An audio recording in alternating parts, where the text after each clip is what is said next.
오늘의 말씀은 창세기 15장 2에서 4절입니다. 구약 페이지로는 18페이지입니다. 다 찾으셨으면 함께 읽겠습니다. 아브라함이 이르되 주 여호와여 무엇을 내게 주시려 하나이까?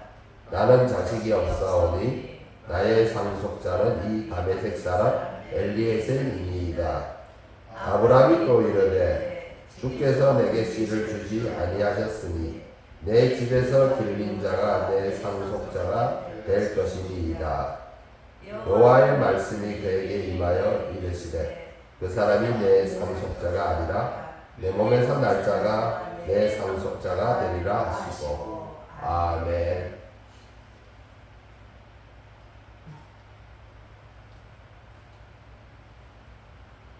오늘의 말씀은 나를 어떻게 보아야 할까요?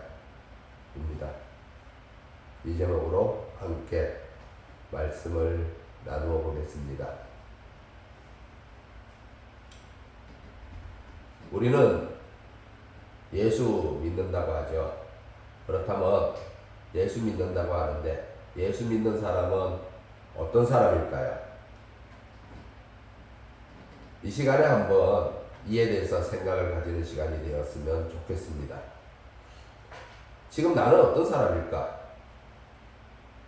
여러분은 어떤 분들이세요?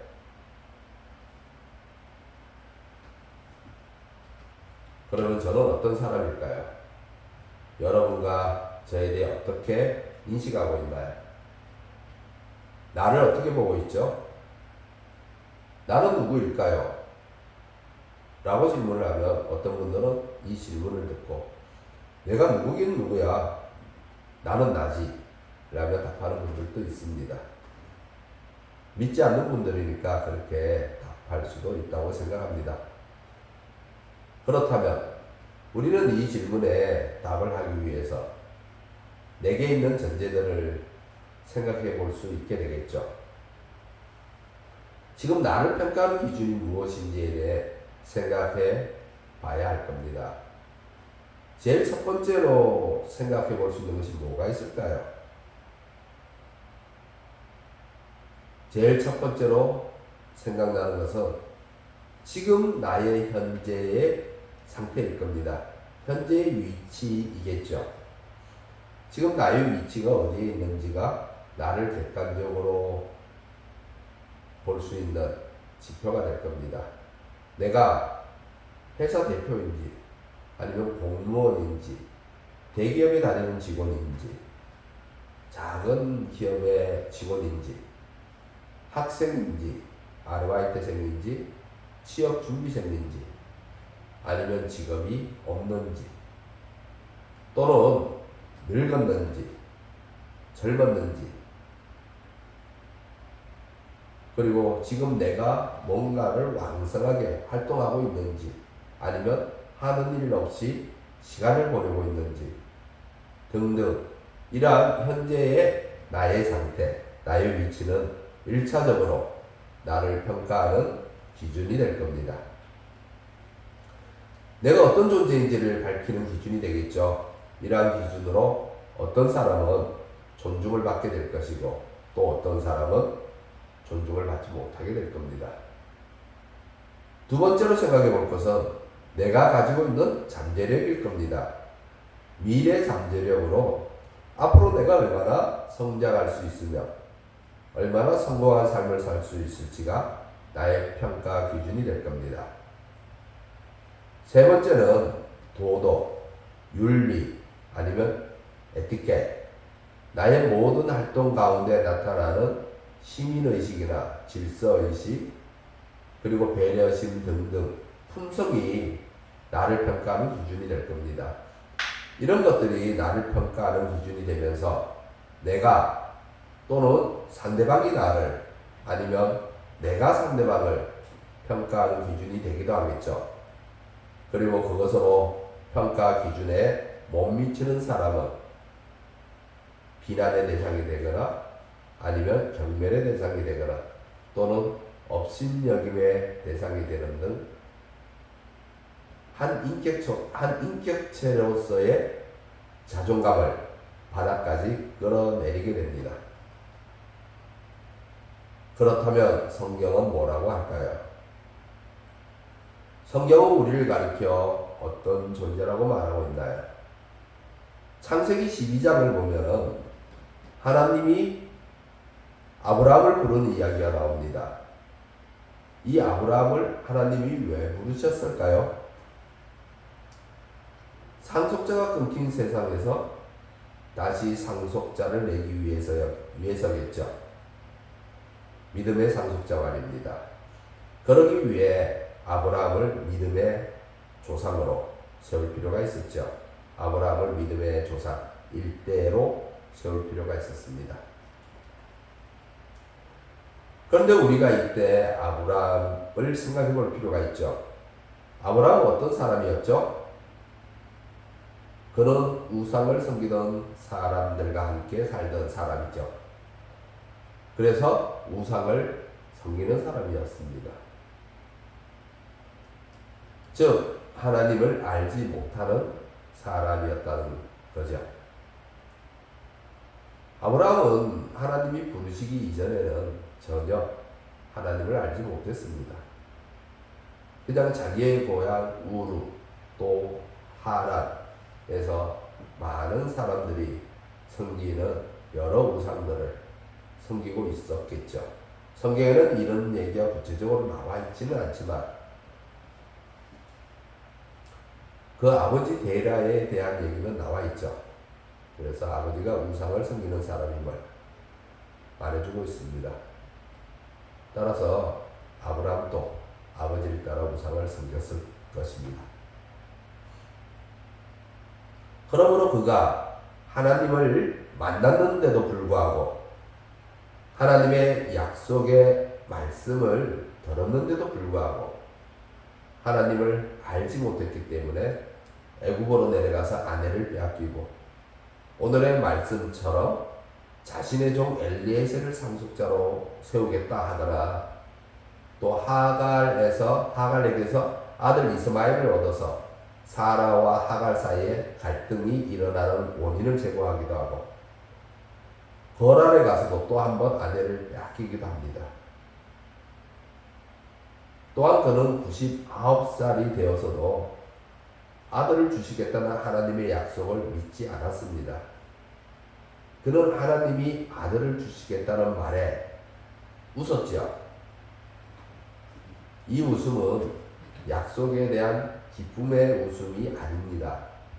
믿지 못하는 자들이 웃을 수 있는 냉소적인 웃음이었죠. 우리가 믿음의 조상하지만 그가 그렇게 처음부터 대단한 믿음의 소유자였던 것이 아닙니다. 대단한 언약에 거하는 백성이 아니었죠. 그런데 그렇게 냉소적으로 웃음을 짓던 아브라함의 웃음이 1년 후에 기쁨의 웃음으로 바뀌었습니다. 무엇 때문에 바뀌었을까요? 누가 바꿔 놓았죠? 누가요? 하나님이 바꾸셨죠. 하나님이 바꾸었습니다.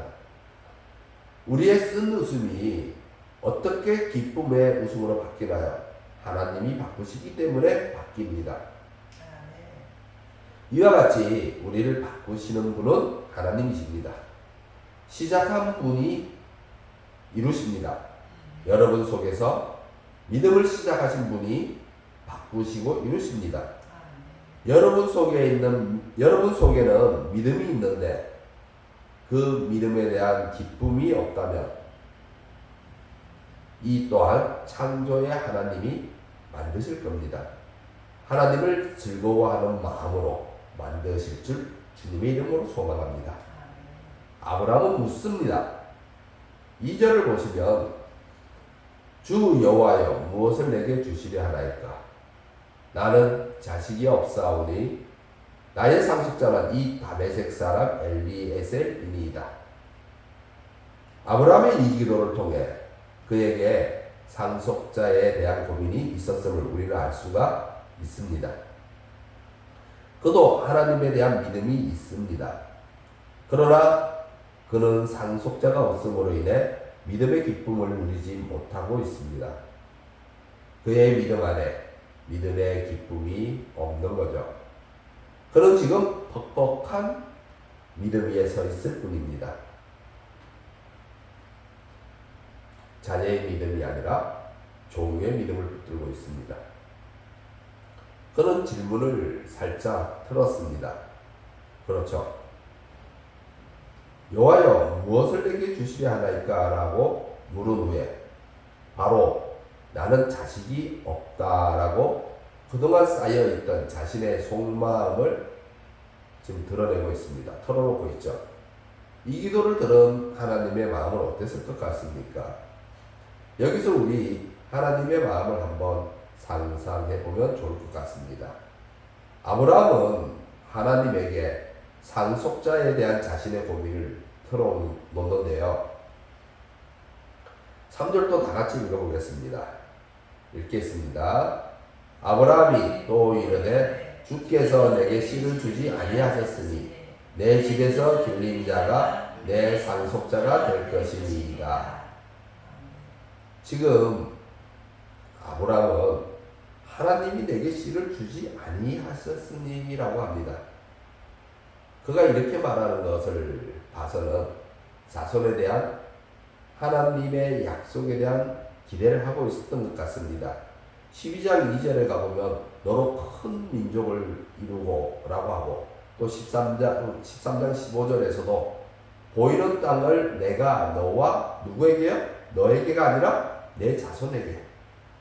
물론 앞에는 너와 라고 나와 있지만 너와 내 자손에게 주리니 라고 했습니다.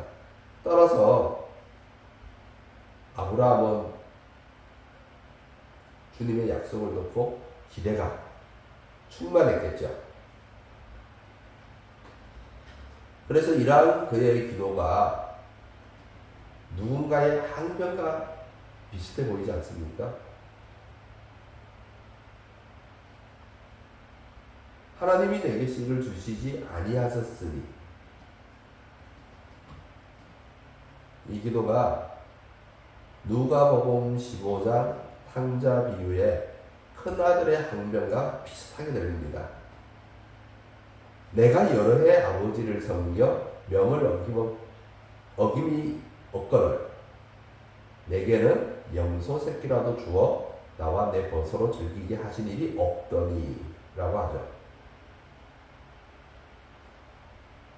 아브라함도 하나님의 자손에 대한 약속을 기대하고 또 기대하며 살았겠죠. 그리고 이를 위해서 기도도 많이 했을 겁니다. 제사도 드렸을 것이고요. 근데 아무리 기다려도 그리고 기도를 해도 도대체 주실 기미가 보이지 않으니 불만이 쌓이겠죠. 이 탕자 비유의 큰아들과 같습니다. 아무리 아버지 밑에서 열심히 일해도 도대체 아버지가 뭘 하나 줄 생각이 없습니다.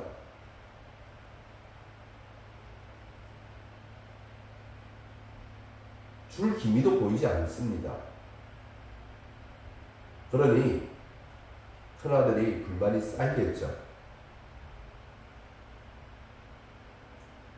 아브라함도 마찬가지입니다. 약속을 듣고 나서 엄청 기대에 부풀었을 겁니다. 그리고 그렇게 기대에 부풀고 시간이 지나지만 도대체 어떤 기미도 보이지 않으니 이렇게 불만이 쌓이겠죠. 그래서 그는 하나님이 내게 씨를 주지 아니하셨으니 라고 하면서 곧바로 뭐라고 하죠? 내 집에서 길린 자가 내 상속자가 될 것이라고 이렇게 일종으로 반발하듯이 이렇게 자기가 내가 확정했습니다. 이제 더 이상 하나님 안 기다리겠습니다. 라고 하듯이 그죠? 불만을 토로하고 있습니다. 나의 상속자는 이 다메섹 사람 엘리에셀이니이다 라는 겁니다. 믿음 가운데 지쳐가다 보면 더 이상의 인내보다 내 생각, 내 방법에 대한 유혹에 먹잇감이 되고 맙니다. 이러한 어려움에 대한 불만은 우리도 기도 가운데 얼마든지 경험할 수 있게 되고 신앙의 삶 가운데 낙담할 수 있게 됩니다. 아무리 기도를 해도 응답받지 못하는 상황에 직면하게 됩니다. 도대체 기도의 문제가 해결될 기미가 보이지 않습니다. 하나님은 어디에 숨어 계시는지. 그러다 보면은 어떻죠? 기대가 충만했던 신앙이 어느새 밋밋해지기도 하고 뜨거웠던 열정이 식기도 하고 더 나아가다 보면 신앙에 대한 신뢰라고 할까요? 확신이 사라질 수가 얼마든지 일어날 수 있게 됩니다. 그리고 내 생각 또는 내 방법이 들어갈 수 있게 되겠죠. 이를 사사기의 표현대로 말하면 뭐라고 하죠? 자기 소견대로 한다라고 하죠. 그래서 우리는 평가를 합니다. 기준은 뭐죠? 기준은 복음에서 벗어나지 않습니다. 믿음이죠. 기준은 믿음입니다. 그런데 이제 믿음의 사람이라는 입장에서 판단을 하는 거죠. 아직도 성숙하지 못한 믿음. 그래서 앞에서도 말했던 것 같이 나를 평가하게 되는 기준에 못 미치는 믿음을 보인다는 겁니다.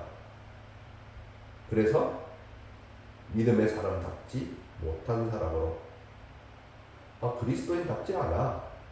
그렇게 평가하게 되는 거죠. 그러나 주님은 우리에게 그렇게 말하지 않습니다. 4절을 다 같이 읽어보겠습니다. 읽겠습니다. 여호와의 말씀이 그에게 임하여 이르시되 그 사람이 내 상속자가 아니라 내 몸에서 날 자가 내 상속자가 되리라 하시고. 아멘. 사랑하는 여러분, 4절의 말씀이 뭐라고 말하고 있습니까? 상속자는 누가 창조하시겠다고요? 지금 상속자는 누가 창조하겠다고 하는 겁니까? 아브라함이 상속자를 정하는 것이 아니라 하나님이 상속자를 창조하겠다는 겁니다. 아브라함이 아닙니다. 내가 아닙니다. 믿음이 없는 우리를 믿음의 사람으로 만들어내신 분이 누구입니까? 누가 우리를 믿음의 사람으로 만들어내었습니까? 하나님이십니다. 하나님이 우리를 믿음의 사람으로 만들어내었습니다. 믿음 안에 기쁨을 누가 만들어 놓겠습니까? 우리가 정하는 것이 아닙니다. 하나님이 만드는 겁니다. 그래서 여러분과 저를 믿음의 상속자로 만들어 내십니다. 사랑하는 성도 여러분, 지금 기도를 응답받고 있지 못합니까? 아니면 어려움 속에 있습니까? 그래서 내 믿음에 기쁨이 없습니까? 하나님이 즐겁지 않습니까? 그러나 지금 내 마음의 기쁨, 내 믿음의 기쁨, 하나님에 대한 나의 즐거움이 내가 정하는 것이 아니죠. 하나님이 우리의 마음속에 만들어 주십니다.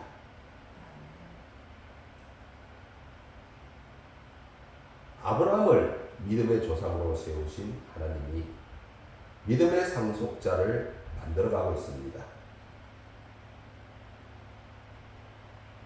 아브라함이 상속자를 정하는 것이 아니라 하나님이 만들고 계십니다. 그러므로 세상이 믿음의 상속자를 정하는 것이 아닙니다. 또 내가 정하는 것도 아닙니다. 여러분이 정하는 것도 아닙니다. 나의 믿음은 하나님이 만드십니다. 하나님이 내게 나의 믿음을 만들어 주시는 거죠. 내 믿음 안에 기쁨을 넣어 주시는 겁니다. 아브라함에게, 사라에게 기쁨을 그 마음에 넣어주고 아들의 이름을 기쁨이라는 뜻의 이삭이라고 짓게 만드는 분은 하나님이셨습니다. 그의 냉소적인 웃음을 기쁨의 웃음으로 만드신 분이 하나님이시죠.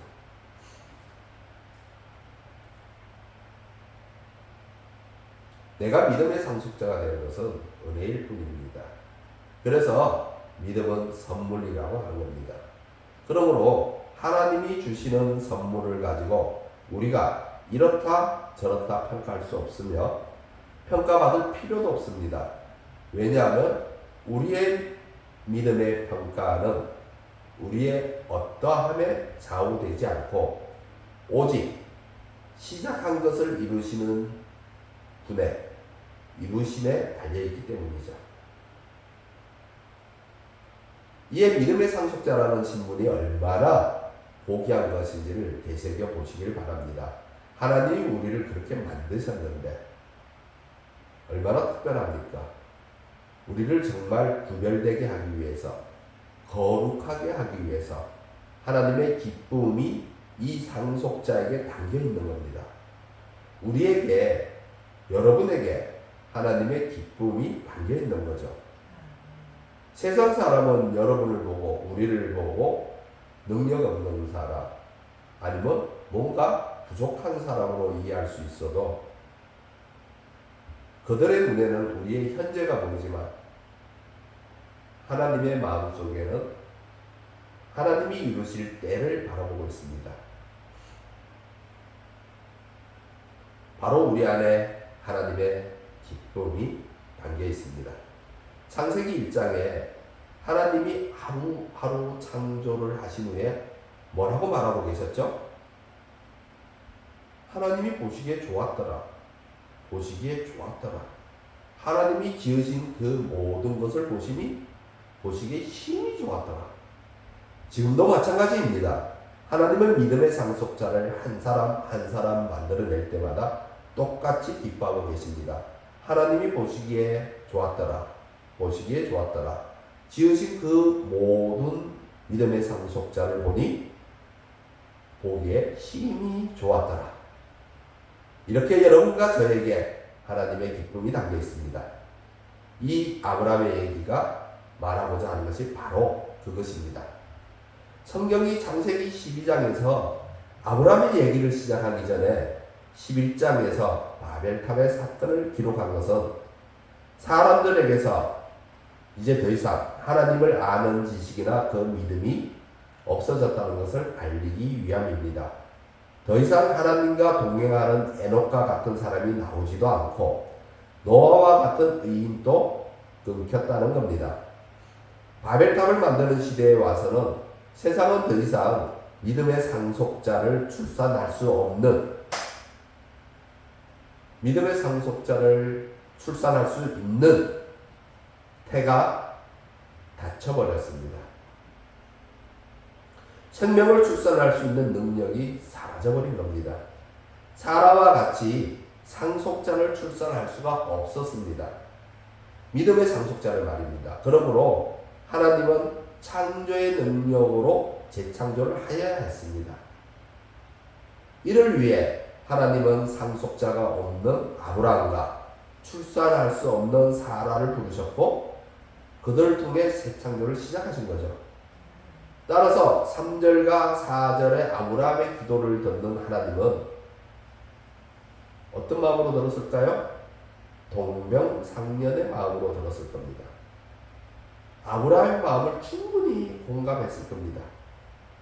아브라함과 사라의 그 애타는 마음, 상속자가 없는 그 고통은 곧 하나님의 애타는 마음이었고 고통이었습니다. 사람의 마음과 동일화시켜서 이렇게 성경을 표현하고 있는데 사무엘의 어머니 한나도 이와 같은 표현법으로 한나의 고통이 곧 하나님의 고통이었습니다. 따라서 창조주이신 하나님이 창조의 능력으로 회복시킴으로 믿음의 상속자를 하나님 자신에게 돌리게 하는 거죠. 한나가 사무엘을 하나님에게 돌린 것도 이와 같은 것이고 아브라함이 이삭을 제물로 드리는 것도 이와 같은 것입니다. 아브라함에게 상속자를 주시고 사라에게 태를 회복하시고 출산을 주셔서 그들을 창조의 능력으로 회복하시는 하나님이 믿음의 상속자로 회복해내시는 거죠. 믿음의 상속자를 재창조해내시는 겁니다. 하나님의 기쁨이 담겨있는 믿음의 상속자 말입니다. 보시기에 좋았더라 라는 믿음의 상속자 말입니다. 여러분과 저도 그러한 믿음의 상속자가 되어가고 있습니다. 그러므로 우리도 보시기에 좋았더라라는 믿음의 상속자로 계속해서 빚어져 가야 합니다. 토기장이가 신흙을 가지고 그릇을 빚어가듯이 하나님이 우리를 빚어가고 계시기 때문이죠. 하나님이 지금 우리를 재창조해내고 계시고 있습니다. 보시기에 좋은 하나님의 자녀를 출산하고 계십니다. 이에 대해 로마서의 말씀을 같이 살펴보겠습니다. 로마서 8장 14절에서 18절까지 로마서 8장 14절에서 18절까지 다 같이 읽어보겠습니다.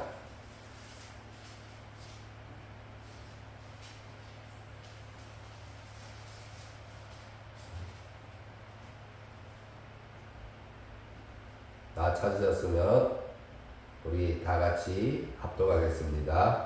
읽겠습니다. 무릇 하나님의 영으로 인도함을 받는 사람은 곧 하나님의 아들이라. 너희는 다시 무수하는 종의 영을 받지 아니하고 양자의 영을 받았으므로 우리가 아빠 아버지라고 부르짖느니라. 성령이 친히 우리의 영과 더불어 우리가 하나님의 자녀인 것을 증언하시나니 자녀이면 또한 상속자 곧 하나님의 상속자여 그리스도와 함께한 상속자니 우리가 그와 함께 영광을 받기 위하여 고난도 함께 받아야 할 것이니라. 생각하는데 현재의 고난은 장차 우리에게 나타날 영광과 비교할 수 없도다. 아멘. 네. 14절을 보시면은 로마서 14절 지금요. 로마서 14절을 보면 하나님의 영으로 인도함을 받는 사람이라고 하죠. 곧 하나님이 빚어가는 성도, 하나님이 재창조하는 상속자입니다. 그래서 그를 가르쳐 그 14절의 뒷부분에 뭐라고 하죠? 14절 뒷부분에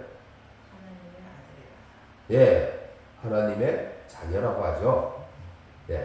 이에 15절은 이렇게 알려줍니다. 자녀는 종의 영이 아니라 양자의 영. 즉 자녀는 영을 받은 자라고, 즉 자녀의 영을 받은 자라고 하고 있습니다. 그러므로 우리는 하나님을 누구라고요? 아빠, 아버지라고 부를 수 있습니다. 그렇다면 우리는 하나님 앞에서 자녀의 삶을 살 수 있어야 합니다. 자녀의 삶을 살 수 있죠. 자녀는 아버지 품 안에서 어떻게 살아갑니까? 자녀는 아버지 품 안에서 자유함으로 자유를 가지고 아버지 품 안에 있는 자녀가 두려움으로 묶여서 사는 자녀가 있습니까? 물론 이 아버지가 좀 그러면은 또 그럴 수도 있겠지만은 그러나 일반적으로는 자녀는 다 아버지의 품 안에서 자유롭습니다. 자유함으로 아버지의 품 안에서 즐거워하죠. 아버지의 품 안에서 즐거워하며 아버지의 양육함을 받아갑니다. 내가 하나님의 자녀이기 때문에 아버지 하나님을 영원토록 즐거워하죠. 근데 우리는 아직도 하나님을 즐거워하는 마음이 별로 없어요.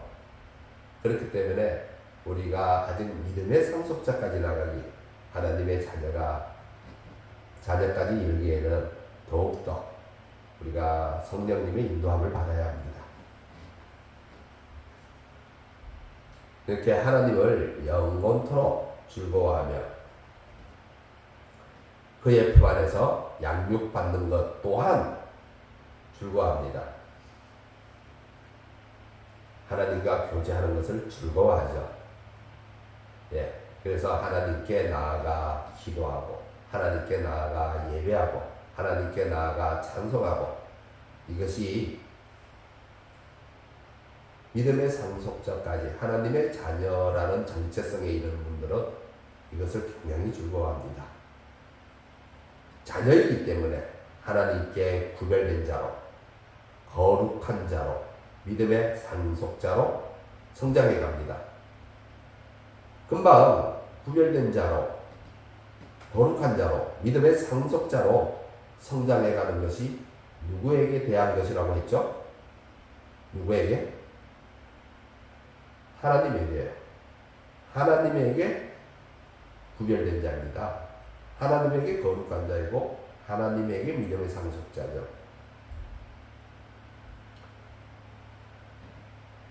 그런데 혹시 우리 중에는 매일 종의 모습으로 살아가고 있는 분이 있지 않은지요?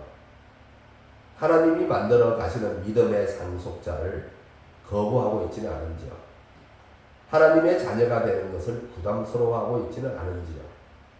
자유함으로 하나님을 즐거워하는 것이 아니라 매일의 품꾼처럼 얽매여서 부담을 느끼며 신앙을 하고 있지는 않은지요? 하나님을 주인처럼 바라보며 부담을 느끼고 있지는 않은지요?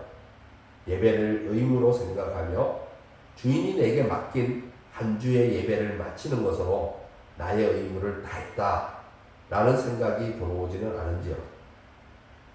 품삯을 받는 품꾼처럼 일하는 동안에만 주인과 함께 하고 있지는 않은지요? 즉 교회에 나와 예배할 때만 아버지와 함께 하고 있지만은 않은지요? 누가복음 15장에 나오는 탕자 비유의 작은 아들처럼 매 주일 예배를 나와서 아버지 내가 하늘과 아버지께 죄를 지었사오니 라고 기도하고 있지는 않은지요? 그러면서 지금부터는 아버지의 아들이라 일컬음을 감당하지 못하겠나이다. 나를 품꾼의 하나로 보소서라고 하며 품꾼으로 예배하며 신앙하고 계시지는 않은지요? 아니면 탕자 비유의 큰아들처럼 신앙하고 있지는 않은지요? 내가 여러 해 아버지를 섬겨 명을 어김이 없거늘 내게는 염소 새끼라도 주어 나와 내 것으로 즐기게 하신 일이 없더니라며 아버지의 눈치를 보며 신앙을 하며 불만을 마음속에 키워오고 있지는 않았는지요? 하나님은 여러분을 품꾼이 아니라 종이 아니라 자녀로 믿음의 상속자로 그러므로 여러분에게 종의 영이 아니라 자녀의 영을 주었습니다. 그러므로 여러분 안에는 이미 자녀의 영이 있습니다. 그러므로 자꾸 성령님 내게 와달라고 구할 것이 아니라 내 안에 있는 자녀의 영과 소통해야 합니다. 소통하십시오. 내 안에 있는 자녀의 영에게 기도하십시오. 내 안에 있는 자녀의 영의 인도를 받으십시오. 그래서 로마서 8장 14절은 하나님의 영으로 인도함을 받는 사람 그리고 그 사람은 하나님의 아들이라고 합니다. 하나님의 자녀라고 하는 거죠. 그리고 16절은 여러분과 제 안에 있는 자녀의 영이 우리를 어떻게 한다고요? 자녀로 만든다는 겁니다. 자녀의 영의 분명한 선포이죠. 그러므로 이 16절에 나와 있는 것처럼 자녀의 영이 우리를 자녀로 만들었으니까 당연히 자녀의 영이 증인이 되어주시는 거죠. 누가 증인이 되어주겠습니까? 우리를 만드신 분이 증인이 되어주십니다. 그래서 17절은 뭐라고 합니까? 우리가 믿음의 상속자이고 자녀이면 뭐라고요? 믿음의 상속자로서 믿음의 상속자이고 자녀이면 믿음의 상속자로서 자녀로서 받을 영광이 있다는 거죠. 하나님에게서 받을 영광이 있으니까 고난을 피하지 말고 담당하라고 하고 있습니다. 얼마나 멋집니까? 우리가 하나님에게 받을 영광이 있다고 합니다. 우리는 그렇게 구별된 존재입니다. 세상에서 내 모습이 어떻게 보일지라도 내가 초라해 보일지라도 무능해 보일지라도 능력이 없어 보일지라도 가난에 찌들어 보일지라도 가능성이 없어 보일지라도 그들은 그들의 눈에 보이는 것이고 하나님에게서는 받을 영광이 있는 상속자입니다. 아멘. 하나님이 우리를 그렇게 만드셨습니다. 세상이 정한 것이 아닙니다. 내가 정한 것이 아니죠. 여러분이 정한 것도 아니죠. 하나님이 만드신 것입니다. 그래서 현재 여러분에게 힘든 부분이 있습니까? 어려움이 있습니까? 고난이 있습니까? 피하고 싶은 것이 있습니까? 숨고 싶을 때가 있습니까? 귀찮은 것이 있습니까? 그 모든 것은 여러분이 자녀로서 받을 영광을 위한 것인지 어찌하겠습니까? 여러분 안에 이미 내주하고 계시는 자녀의 영과 소통하면서 그리스도와 함께 받을 영광을 소망하십시오. 로마서 8장 18절의 말씀도 바로 이를 말하고 있습니다. 현재의 고난은 장차 우리에게 나타날 영광과 비교할 수 없도다. 사랑하는 성도 여러분, 내가 어떤 존재인지 내가 정하는 것이 아닙니다. 그렇다고 옆에 있는 사람이 정하는 것도 아닙니다. 세상이 정하는 것도 아니죠. 하나님이 만드십니다. 그러니 우리는 구별된 존재입니다. 세상은 우리가 구별된 사람인지 알지 못해도 하나님에게는 우리가 구별된 상속자입니다. 그러므로 하나님에게 구별된 상속자로서 하나님에게서 영광 받을 자로서 하나님을 즐거워하는 기쁨이 있는 믿음으로 여러분의 신앙이 예수 그리스도에게 가닿는 상속자가 되시기를 주님의 이름으로 축원합니다. 아멘. 기도하겠습니다.